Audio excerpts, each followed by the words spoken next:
My dress is like the non-Muslim. My food is like the non-Muslim.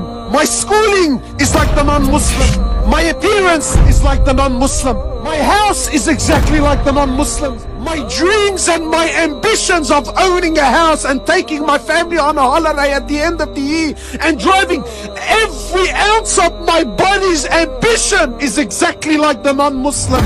My name was Muhammad, I changed it to Mo. My name was Mustafa, I changed it to Steve. Every ounce of me is dripping non-Muslim. Yeah, my brother, alhamdulillah, I'm a Muslim. The Prophet says, glad tidings, hani'an, glad tidings to the stranger. Honestly, who feels like a stranger? Who, bro? You walk into any restaurant, halal, not halal, is a yalla, kullu meshi, brother, bismillah, call, brother. Where? Look, you know what? It's one thing when the brother says to me, listen, I have an addiction and I'm trying to deal with my addiction. Wallahi, I will appreciate it. Look, the man knows he has a problem. No, but I have an addiction and I'm in denial about my addiction and I try to use deen to justify my actions. Isn't that interesting? So you might tell me, look brother, you know, maybe the Prophet was going through hard times. On his deathbed, sallallahu alayhi wasallam. He was going through sakarat al-maut, conscious, unconscious, in and out. So he lost consciousness. Aisha is there, radiallahu ta'ala anha. Then he wakes up. Then he says to Aisha, authentic narrations.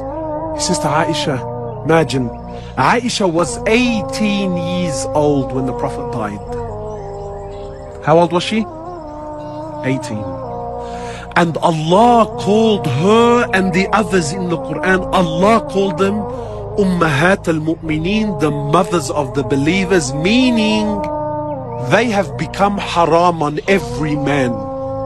Yani once the Prophet dies, sallallahu alaihi wasallam, no one can remarry her. 18 in a world and in a society where the man was everything.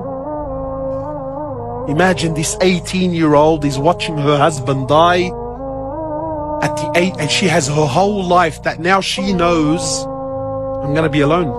I can never remarry after him.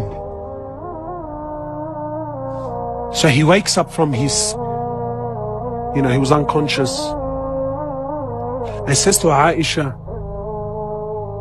how much money do we have? This sunnah no one talks about. Sheikh, please man, put these stories behind. Let's speak about investments and stocks, and let's speak about buying houses, brother. Because in our hearts, we believe that honor, that money will restore the honor of Islam. Ya Aish. Ya haram. So she says to my Prophet of Allah, all that we have is 7 gold coins. Imagine a man with 9 wives. Today brothers have paid off their houses, paid off. And he's working to pay off the 2nd and the 3rd because brother, I need to leave something for my children, brother. Exhausting his life. Not halal haram. I don't care about halal and haram. But tell me, when the Prophet was dying and there were 7 gold coins between 9 wives, is he a man? Sister, you know the one, I wish I was married to him. What Chanel handbag was he gonna buy you with 7 gold coins? Tell me, man. What hair and makeup studio were you gonna go to on a fortnightly basis? Tell me. What restaurant were you going to be fine dining in? Tell me. So he says to Aisha, take the 7 gold coins and give them in charity now.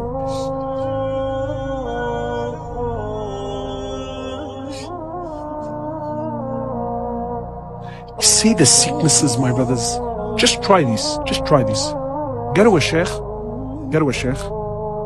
Tell him, look Sheikh, there's a religious brother. Don't tell him the Prophet because we've been programmed. We've become professional liars, my brothers. Professional.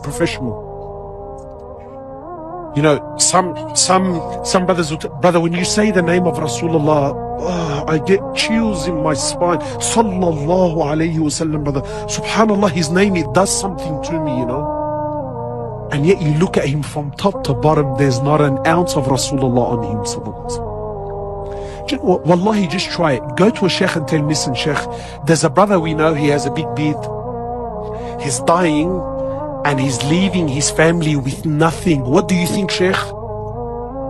What deen is this? What fikr is this? What understanding is this? This is extreme, brother. This is a... Then tell him the Prophet left 9 wives with nothing. But he left them with something far deeper. He left them with Iman and Tawheed and belief in Allah. So he loses consciousness, then he wakes up and he says to Aisha, Aisha, what did you do with the 7 gold coins? 7 gold, Ya Rasulullah, leave him, man, let him be. Aisha, 18 years old, she's alone, haram, yani, leave her, khalas, 7 gold coins, yani, they're not gonna make her rich. No, like, it's, no, but there's something far deeper. So she says, O Prophet of Allah, look at our mother, man. She said, I held on to them, I didn't give them away in charity. I'm scared. He says to Aisha, do you want me to die and stand in front of Allah while I still own something from this dunya? Is this how you want me to stand in front of Allah, Aisha?